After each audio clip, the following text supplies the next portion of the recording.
Bonjour Simon, bonjour à tous. Vous savez, les députés arabes, ils sont 14 en ce moment, et il n'y a aucune chance pour que lors des prochaines élections, dans 3-4 mois, cela diminue. Ces députés arabes sont de plus en plus agressifs, de plus en plus insolents, de plus en plus antisémites, de plus en plus anti-israéliens, anti-juifs, dans leur ensemble. Mais alors Ahmed Tibi, avec quelques-uns de ses confrères, comme Taleb Hassana, sont des gens vraiment, on ne peut pas comprendre ce qu'ils font dans le Parlement d'un pays juif, malgré qu'ils représentent, soi-disant, une société arabe. En réalité, en 2 mots, je vais vous expliquer la situation. Ces députés arabes, en majorité élus, comme je l'ai dit, par l'électorat arabe, en réalité, se fout complètement de la population arabe. Au lieu de s'occuper de cette population qui a besoin d'aide, il n'y a pas de doute, qui dans sa majorité est plutôt quand même modérée, eh bien, ces énergumènes qui ont réussi à se faire mettre à la Knesset, qui touchent des salaires de 40 000 shekels par mois, qui ont des voitures, des secrétariats, des bureaux au Parlement et tout, sont devenus des ennemis de l'État d'Israël officiellement.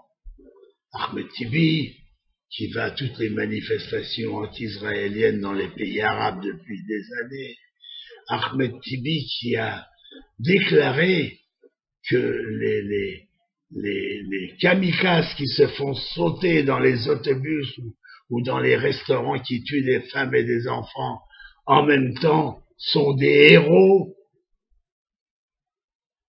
Des énergumènes pareils, alors que le pays est quand même en guerre contre tout cela, que le pays a souffert, que nous avons perdu des enfants et des femmes et des hommes dans tous ces attentats. Eh bien, Ahmed Tibi, c'est l'exemple même de l'arrogance au dernier degré. Alors, il a raison, ce député, de demander que Ahmed Tibi soit inéligible. En réalité, si on voulait bien changer de système en Israël, c'est-à-dire instaurer un système par région, comme c'est en France, en Allemagne, en Angleterre, en Amérique, au lieu de cela, nous avons un système à la proportionnelle, c'est-à-dire que chaque parti recueille toutes les voix du pays qui lui sont données.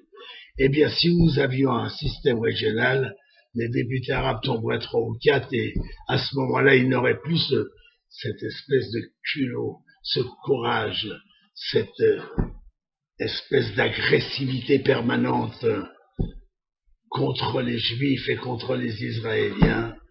Croyez-moi, il va falloir quand même qu'un jour notre pays soit repris en main par des gens solides. Nous ne voulons pas de dictature, mais nous voulons quand même des gens qui savent se faire respecter, des ministres qui ne tolèrent pas d'un ministre de l'Intérieur qui réagit quand nous avons vu une députée arabe monter sur un bateau qui est venu accoster par la force, où il y a eu des morts et nos soldats ont été en danger. Tout ça ne peut pas exister. Et je vous pose la question, ça n'existe qu'en Israël. Alors il y a quand même quelque chose qui ne va pas. Sur 100 pays dans le monde, il n'y a qu'un pays qui permet cette espèce de liberté qui serait presque assimilable à de la lâcheté. Moi, j'en ai assez de voir ces Arabes députés d'Israël arrogants, méprisants, la bouche pleine d'insultes en permanence et pas de réaction du côté d'Israël. Moi, je pense que le moment est venu de prendre ce problème en main et de donner des lois, de sortir des lois qui ne permettent en aucun cas à un député d'insulter son pays. Merci à vous. Dizengoff Center, l'espace commercial le plus vaste et le plus diversifié d'Israël. Dizengoff Center, une destination à ne surtout pas manquer lors de vos prochains séjours à Tel Aviv.